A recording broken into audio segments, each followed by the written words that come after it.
Mommy's writing. Mommy's writing.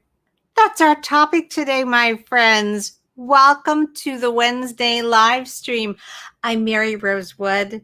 I'm here to talk with you about story structure, writing craft, mindset issues today. A little bit of a new swerve into the deep inner landscape of the struggling writer, because that's part of it as well. And I welcome you to this live stream. I'm glad you're here live. I hope you'll share what's on your heart and what's in your mind, because this is a topic that is personal. I'm going to get a little personal, and I know it's going to strike you as being a little personal too. And so what is this personal topic? How do we keep writing when life is just nuts?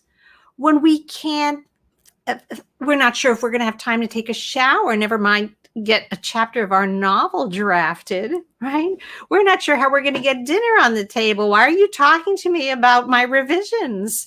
It's very, very true for many, many writers. And I'm going to go out on a limb and just say, in my experience, from the writers that I hear from, it's very often women who are often mothering or doing elder care or juggling a lot of things in their lives, in addition to earning a living and trying to be a creative person, that they come to me and they say writing is the thing that just falls off. It's the thing that gets sacrificed because life is so nuts. There's so much going on.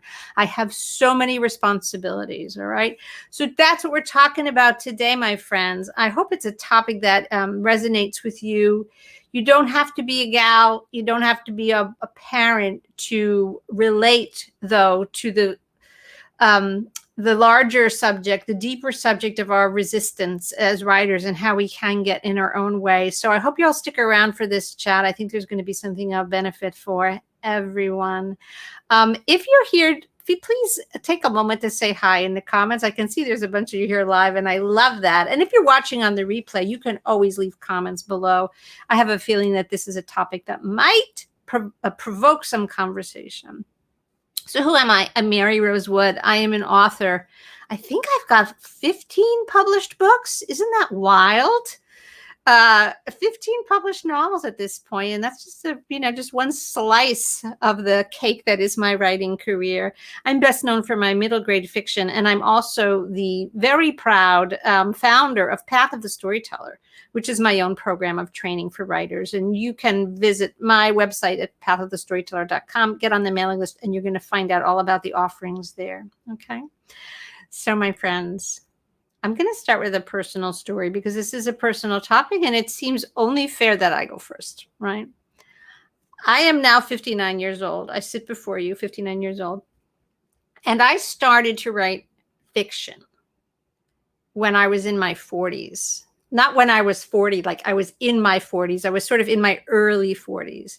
It was not the first time that I wrote, and it was not the first time that I thought about storytelling. So I just want to frame that, as a context. It wasn't that I'd never thought about this at all, and then all of a sudden I was 43 years old and I sat down to write a novel, and lo and behold, some years later, I'm churning out books and getting published by the Big Five. It wasn't quite like that, but I had never written fiction before. I had been a person of the theater. I had dabbled in screenplays. I had written musical theater.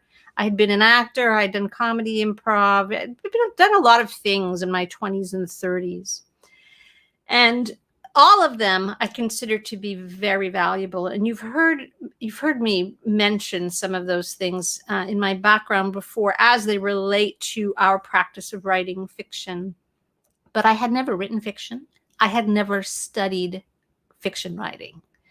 So just so you know, and then there I was in my early 40s, and I had just gotten to the breaking point for me emotionally about a theater project that I've been working on very hard for a long time, and one that had gotten just enough excitement, just enough positive validation and support. It even won a couple of prizes to keep me hooked, to keep me working on it, to keep me moving forward on it. But years were going by, no money was being made. I just didn't see where this was going, and I was frustrated. And a chance encounter with a person that was in my actually my theater community led to an opportunity to try my hand as an experiment at writing fiction. And I took to it with great joy. And I didn't really know what I was doing, but I fell in the way you fall in out of, sometimes necessity, right? It was very much a getting thrown in the deep end of the pool situation. And I figured out how to do it. And it wasn't a natural process. It was a drawing together of what I had known before and everything I could learn, everything I could teach myself about how to do it. Now, what was my life like during this time? I had 2 children and I was divorced, so I was a single mother, and I had full-time custody of my 2 adorable kids, who are both now grown. We were homeschooling. We homeschooled for about 7 years during this part of my life. The kids were young, they were homeschooled. And in the middle of that, my darling and much missed mama got a terrible diagnosis of a terminal illness. And she had recently moved to my neighborhood so that she could be like more of a, fun full-time grandma and help me out, and I could help take care of her. But then she got sick. And so our plan changed, and I became her caregiver, the person that drove her to the oncology appointments. You know what I'm talking about, those of you that have done it. And that went on for about 4 to 5 years before she passed away. And during this time that I just described, single mom, kids at home, doing elder care, these were the years in which I wrote most of the Incorrigible Children of Ashton Place books, which it's a series of 6 middle grade books. And for many of my readers, it's how they found me. That's how they discovered me as a writer. It's sort of my, I think, most well-known projects. Now, why do I tell you this story? Is it because I want you to feel sorry for me? Is it because I want you to be impressed with me? Is it because I think that I deserve a medal for writing books while also mothering, while also homeschooling, while also taking care of my sick mom? That's not why. This is normal. I'm telling you this story because this is normal life. You know that this is true. Life is not like a smooth surface of serenity with no obstacles that only occasionally gets a little bump in the road we then, deal with and go back to the smoothness. No. Life is just a constantly churning wheel of challenge. And your life is like that. My life has been like that. These challenges are the stuff of life. They're not the exception to the rule. They are what we do every day. And those of us who are creators, and we know it in our bones that part of what we're here to do before we shuffle off this mortal coil is to create stuff, to leave a legacy, to tell stories, to make things of meaning, of beauty, things that only we can make, that are going to connect not with everybody on the planet, but with the people that we are here to connect with. Our readers, our people, right? That's part of why we're here. We have to do that in concert with real life because there's no other kind of life, right? There's no other kind of life but real life. So the point that I want to make first and foremost, we've got a lot to talk about today, but the first and foremost point I want to make is that it is an ordinary, normal situation to feel like your life is full of stuff, that it's full, that there is not an empty space. There isn't a serene, spotless corner over there that's saying, I'm the place for your writing, right? Life is just full. It's messy. There's new stuff coming at us all the time. All right. It's ordinary. And so that's the template for what I want to talk about today. It's my belief that this is an ordinary circumstance, and that it's not just true for me, but that it's true for all of you. Okay. Now, here's the beginning of my dive into what may start to feel a little challenging. I'm going to challenge you a little bit today. All right. I'm just going to poke a little bit. So I ask your forbearance in advance.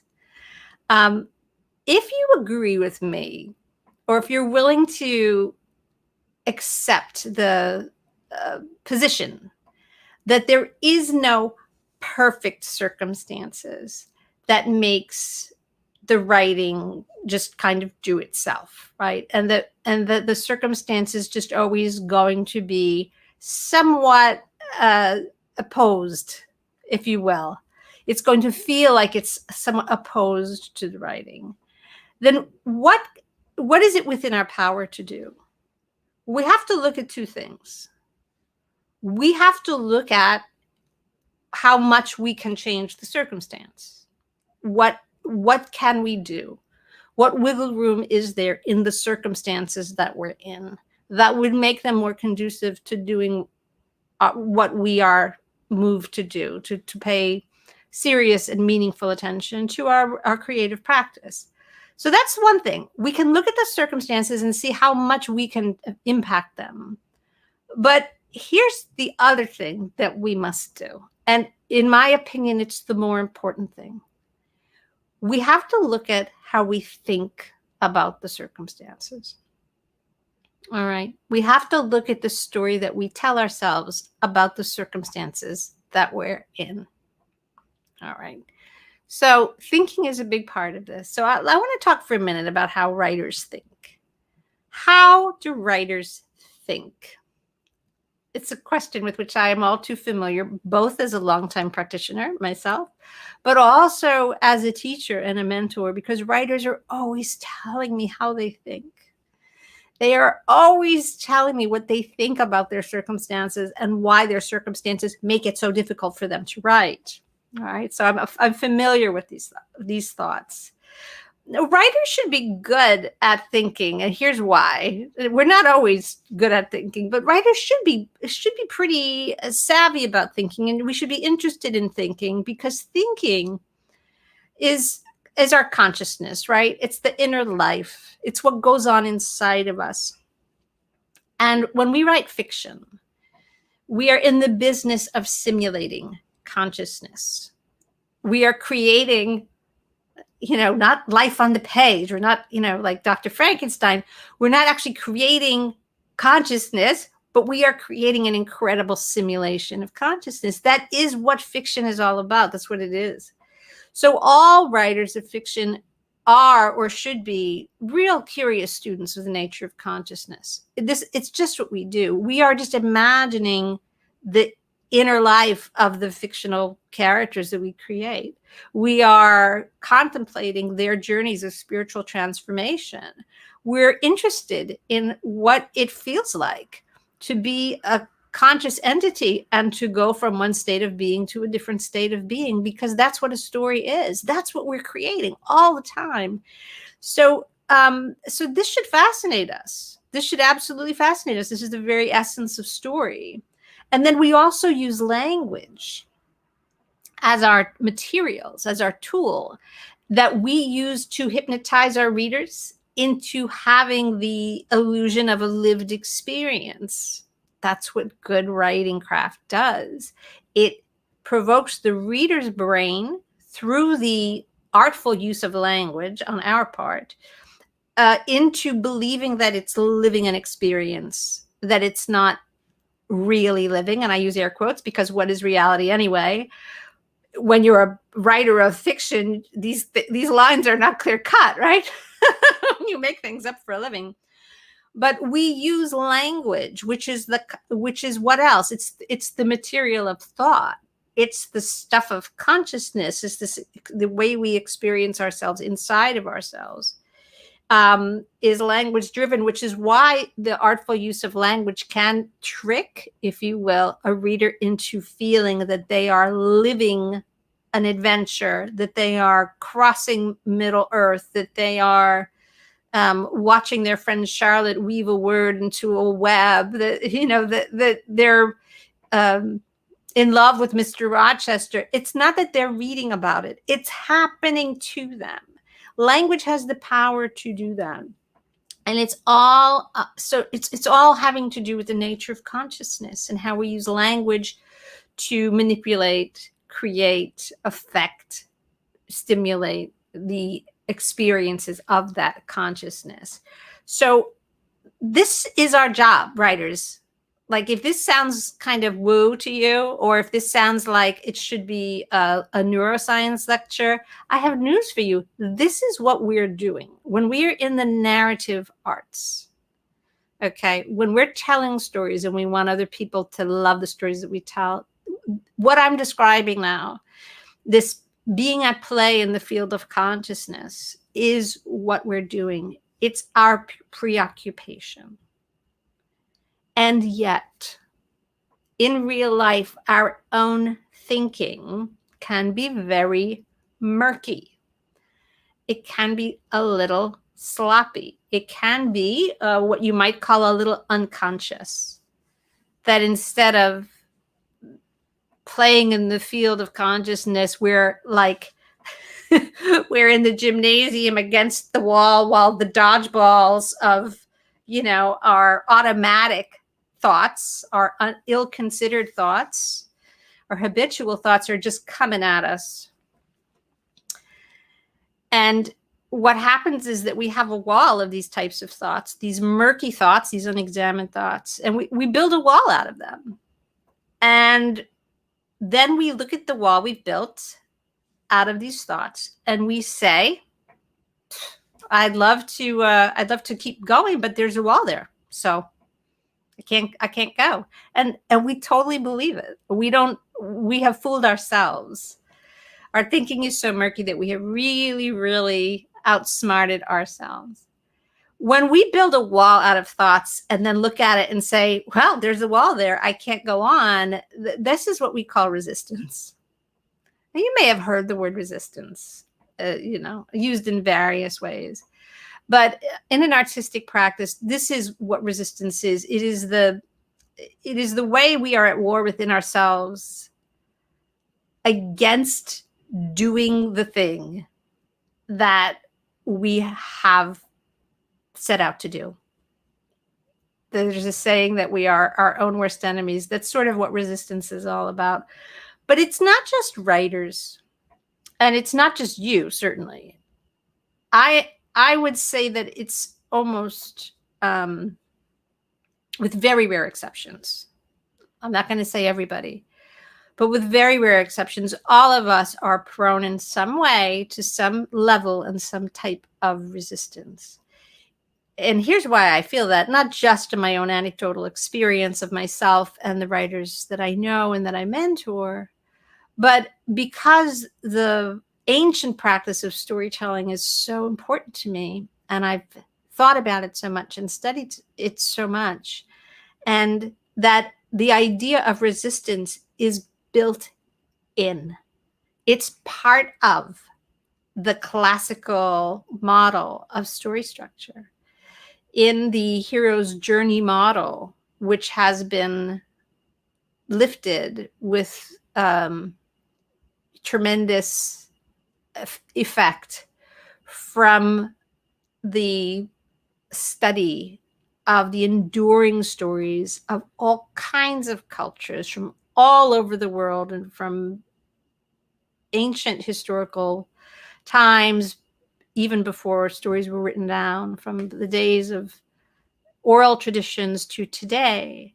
The qualities that exist in a story, I like to call it story energy, because to me that is exactly what it is. This enduring type of story energy that has just attracted my cat to jump in my lap. Hi, Ralph. Here's his tail. You'll see the front of him in a minute. This story energy has a component that describes resistance. We call it the threshold guardian archetype. And in our storytelling, our hero, our protagonist, is going to come up against their own resistance. And that is the stage of the hero's journey that is called the refusal.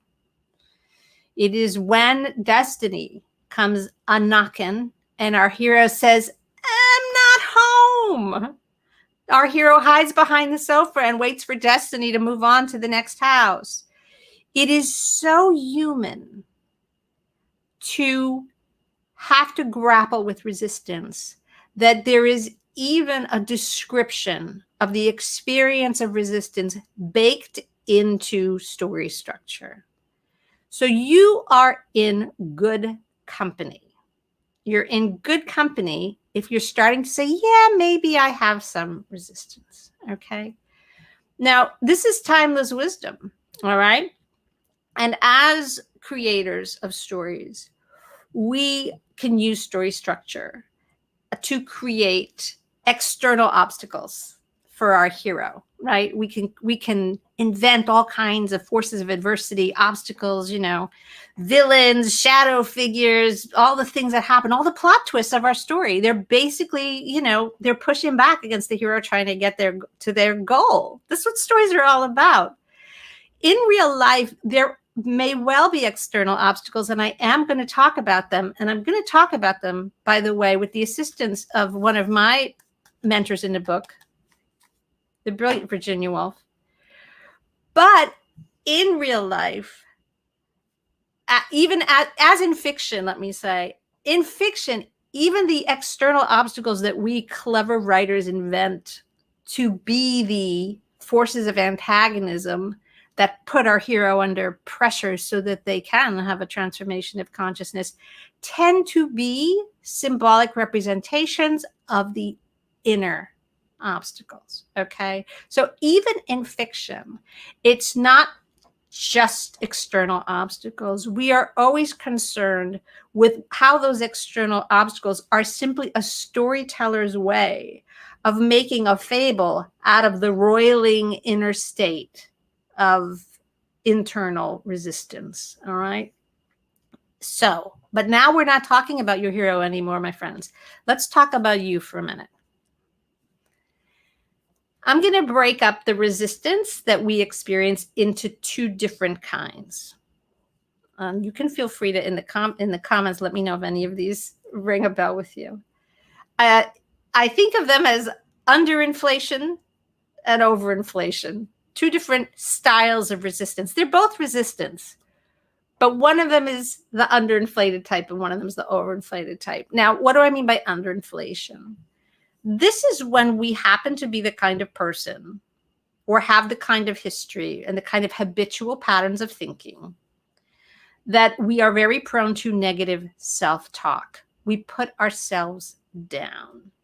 And so when we experience resistance and we notice, I haven't worked on my writing at all. I keep talking about writing, but I never do it. Oh, I start things and I don't finish them, right? Like when we notice that we are in a state of resistance, we simply call ourselves names. We say, well, that's because I just have no focus. It's because I just am undisciplined. I'm lazy. There's no two ways about it. Maybe I don't have any talent. It's because I didn't get an education. That wasn't in the cards for me. Right? So we call ourselves names. We let the air out of our own balloons. This is a kind of resistance that is like we just want to keep ourselves underinflated. We want to shrink ourselves with these words. These are, for the most part, words we would never say to another person, by the way. We would never be so unkind to anyone in our lives as to say, the problem with you is that you have no focus. You're undisciplined. You're lazy. If only you had talent. Well, what do you expect? You're not educated, right? Like we don't go around talking that way to people, but we are quick to talk that way to ourselves. So that's a kind of a negative self-talk where we are explaining our lack of doing the thing that we say we want to do. We're explaining it by just trying to display how defective we are. We're just going to dwell on it. Now, I just want to say that none of these things are true, right? None of these labels are accurate. None of them are true. They're very unkind. And it's just as unkind and inaccurate for you to say those things to yourself as it would be for you to, say them to another person. There's a kind of drama, actually, in deciding that the explanation for everything is simply that you're defective. It's a little self-dramatizing. And I'm going to get back to that.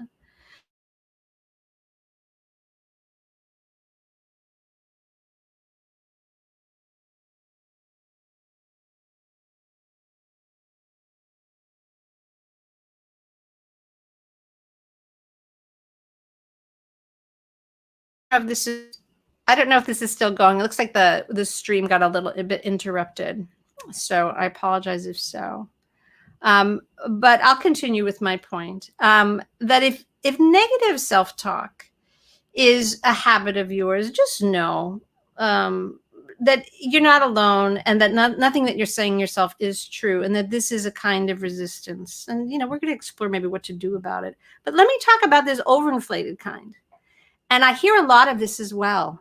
I actually do hear quite a lot of this, maybe a little bit more of this kind, the overinflated kind and the underinflated kind. And it's because most of us are, we're smart. We've read some self-help books. Maybe we've had some therapy, and we know, intellectually, we know that negative self-talk is just, it's just a drag. We know better. We're a little hipper than that. So that's not our way. That's not our style of resistance. Our style of resistance is what you might call the noble excuse. We have so much going on in our lives that we just don't have time to be artists. We don't have time for our creativity. There's no time to write. It's a madhouse. My kids, my ailing great aunt, my partner, the house needs upkeep. The dogs need to be walked ceaselessly. There's always a cat in my lap, as there is now. Whatever it is, your life is so full.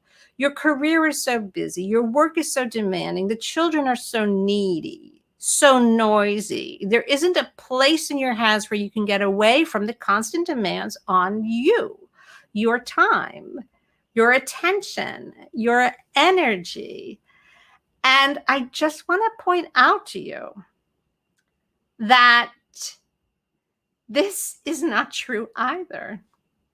You may feel like it's true, but just as the person who is underinflating is kind of self-dramatizing how defective they are, the person who is overinflating their centrality to the universe that around them is self-dramatizing how essential they are. Literally nothing can happen without your supervision, your advice, your support, your encouragement, your guidance. Nothing can happen. The world will stop spinning. It will all come crashing down if you just take your foot off the gas for a split second. Now, do you think that that's so? I think what we have here is two sides of a very similar coin. The coin is resistance. And on the one side is, I'm so defective, I can't do the work. And on the other side, I am so important to the functioning of everyone around me that I can't do the work. Now, you may find that one of those forms of resistance is more comfortable for you. You may not be comfortable saying, I'm defective. No. You're okay. You're great. You're fine. I'm okay. You're okay. However, you are so essential. You're so important that nothing can happen without you. All right. Or maybe you do inhabit, the state of saying, no. It's not that I'm important. It's that I just can't do it. There's just all these things wrong with me. They've always been wrong with me, and they always will be wrong with me. That's my story, and I'm sticking to it. There goes Ralph. So I hope I'm making my point here. It's just resistance. One way of describing it is a little bit more fortifying than the other, but they're basically the same problem. They are problems of the ego, right? Your ego is either hiding behind, I'm going to put myself down so nobody else can.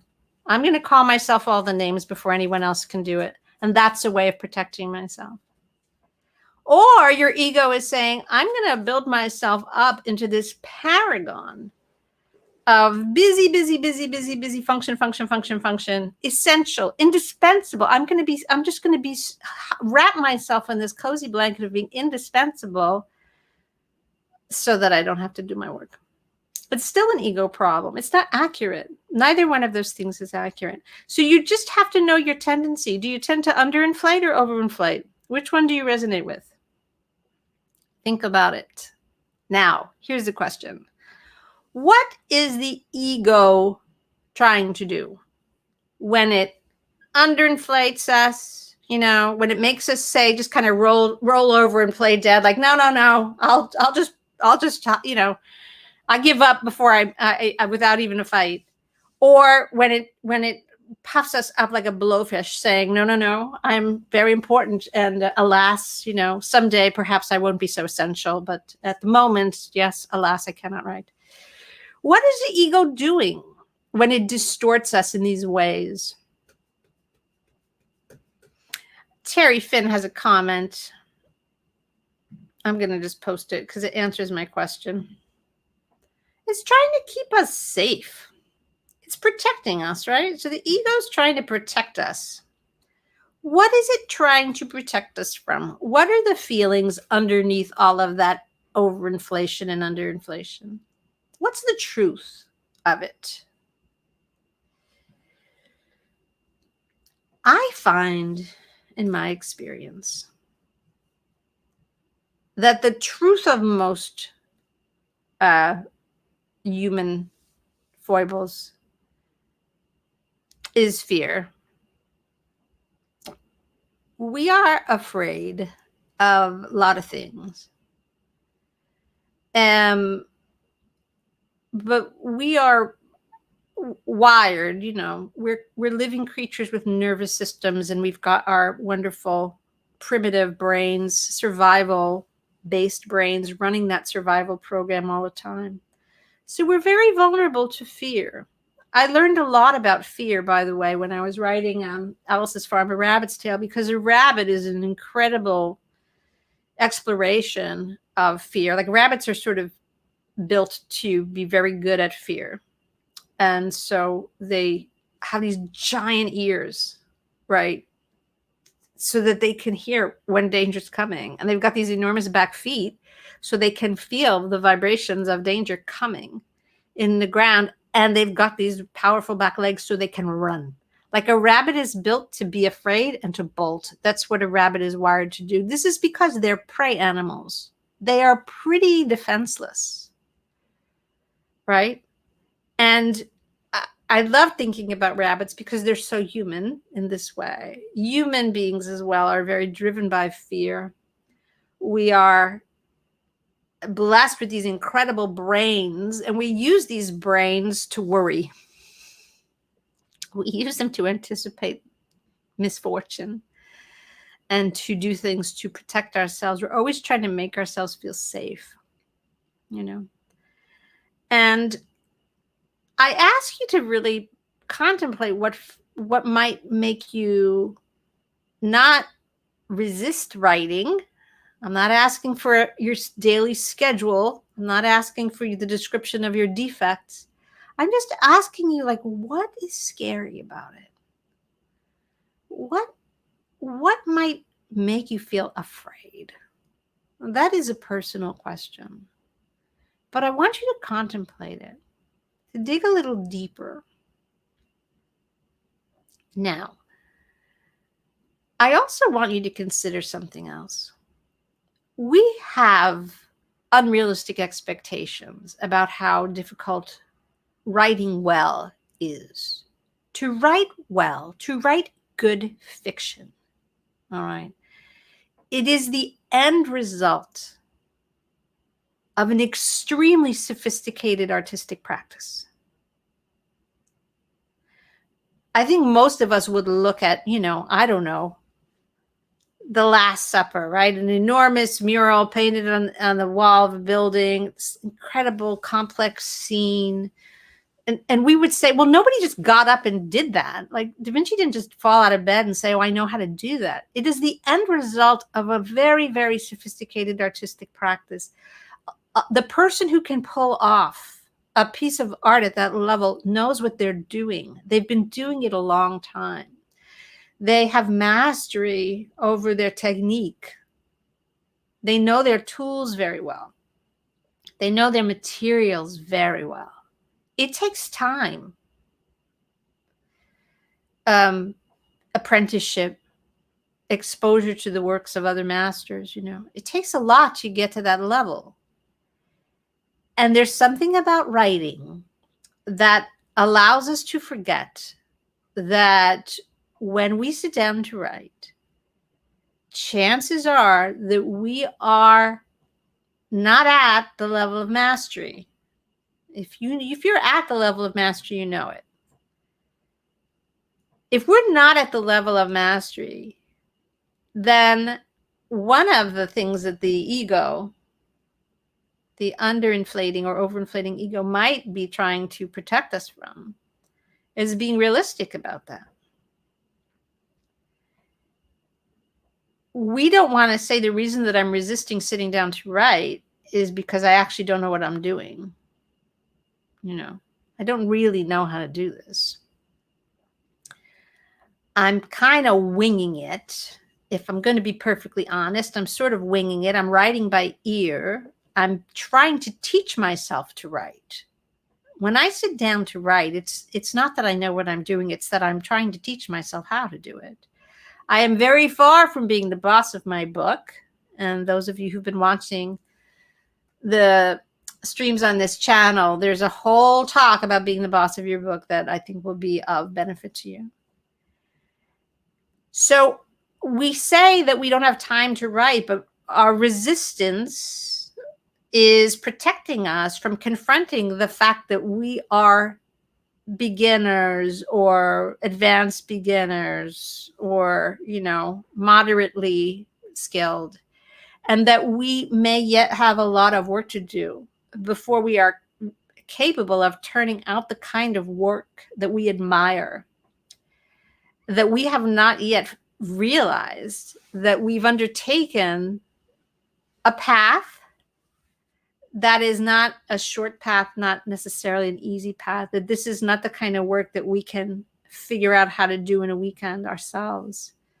That if we fake it, we're just going to get hit, talk about a dodgeball. The dodgeball that has imposter syndrome, like painted on the side of it, is going to come seek us out. And we're going to have to confront that. Those are all sort of complicated feelings, right? And they're not bad feelings. They're just truthful. They're just truthful observations about what it takes to be really good at something that's very hard and complicated.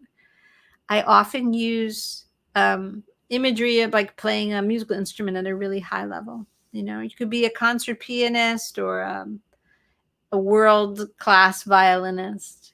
How many years did it take? How many hours of practice? How many lessons? How much listening to the greats so that you could train your ear? These qualities of effort, of practice, of learning are self-evident in so many pursuits, but they're not always self-evident to people who say they want to write. Now, I am not saying that in order to discourage you. I'm saying it so that you can reset your expectation and stop trying to avoid the truth of the situation by building a wall of resistance, right? What is so scary about admitting that I'm not very good at this right now? And how I'm going to get good at it is I'm going to study and I'm going to practice, and it's going to take some time. I don't mean it's going to take a month. I mean, it might take a couple of years. Maybe it'll take more than a couple for me to be able to write this kind of thing that I look at it and I say, yes, that's the kind of book that I like. That's the kind of story that I set out to tell, that has that quality, that special something that inspired me to want to write in the first place. We may have a fair amount of distance to travel before we have that satisfaction.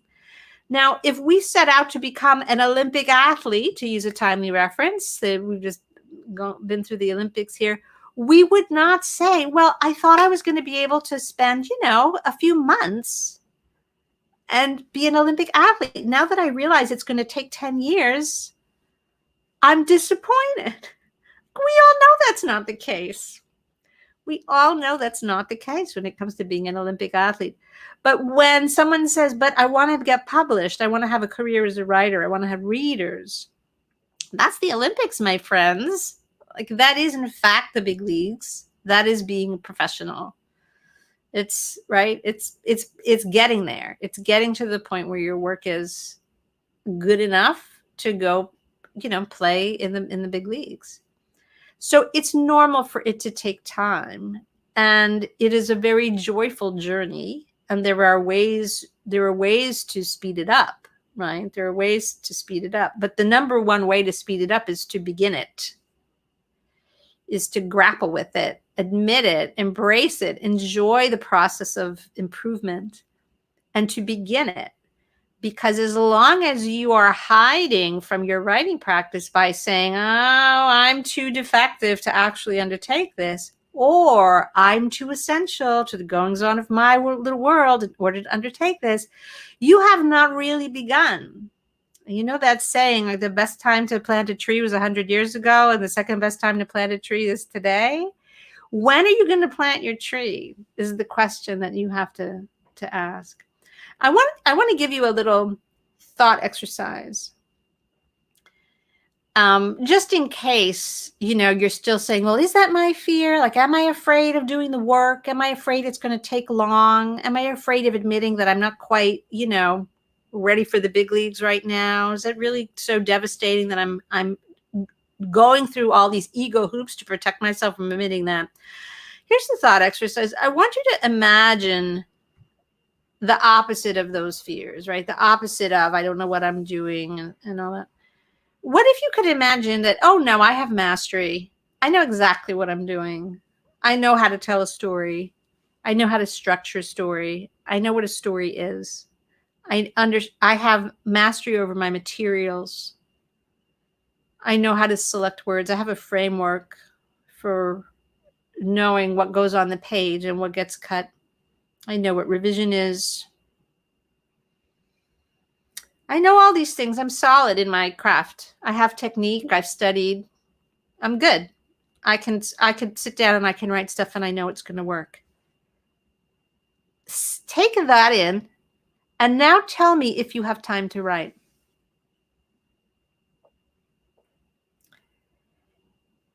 Do you now have 10 minutes, 20 minutes a day, 3 days a week, an hour on Saturdays?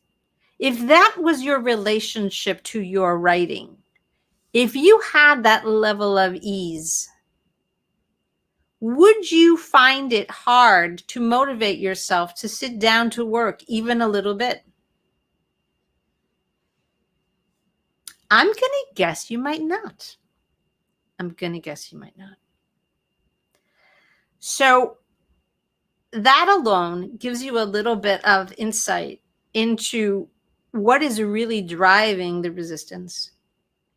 It's not necessarily the external circumstances of your life, although I am going to talk about those next. It is almost certainly your ego defending you against the unspoken fears that you have about what you might discover if you got real with yourself about what you're doing. Now, are there external circumstances that affect us?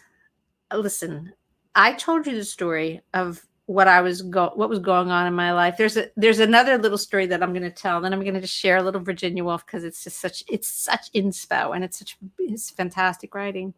But there was a time that I was accepted into a really prestigious retreat. This was actually a theater related thing, and I was accepted into this wonderful retreat that people apply to get into.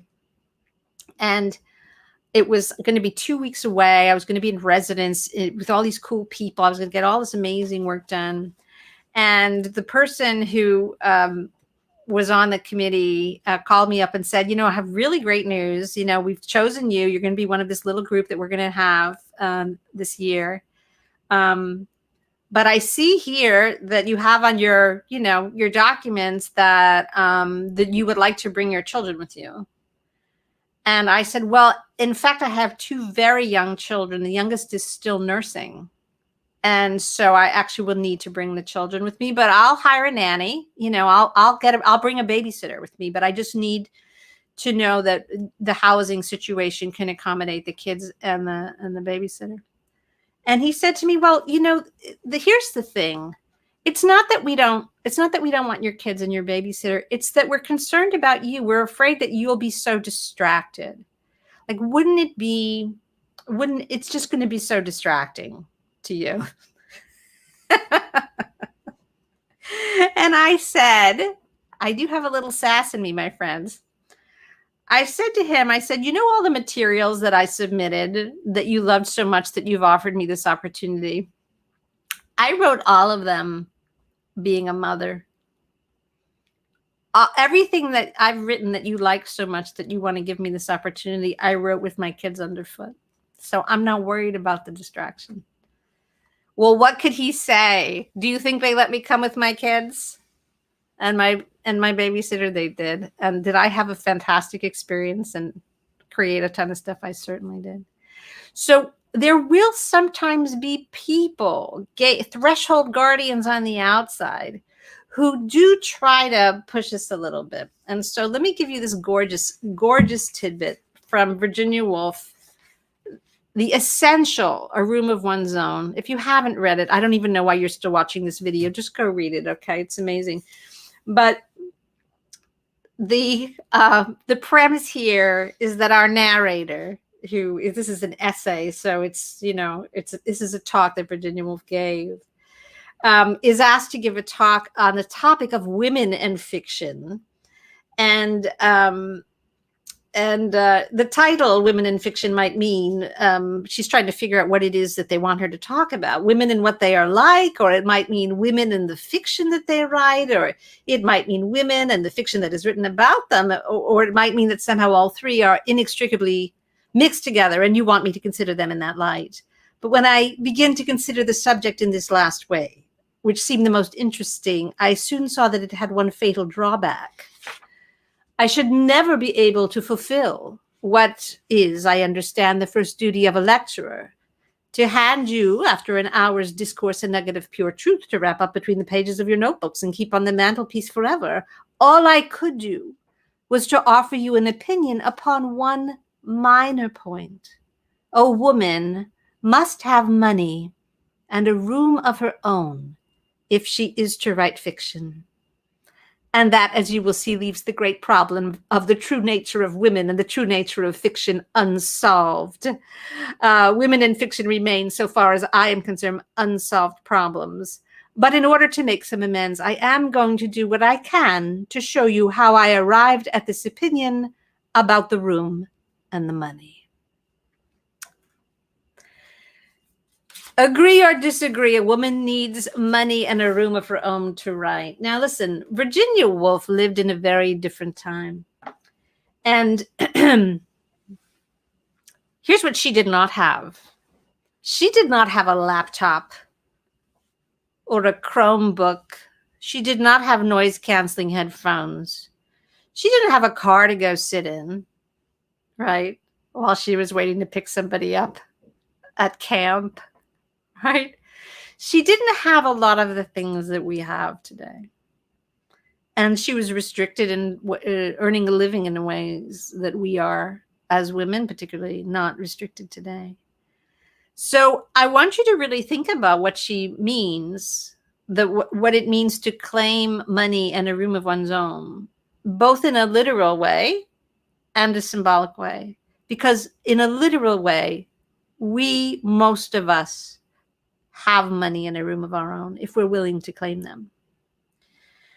We can go sit in a coffee shop with a pair of headphones on, and it's plenty. It's a room of one's own. I wrote most of the first Incorrigible Children of Ashton Place book on the Long Island Railroad, taking the train back and forth with a pair of headphones riding the train. It's a room of one's own. It's enough. We can make do, right, in modern life. But are we willing to claim those things? Have we worked through our resistance enough to be able to say, I'm going to do the work? If we choose, the circumstances of our lives will always feel in opposition to our writing, but we can choose differently. Consider how illogical it is to say that life is the enemy of writing when writing is about life.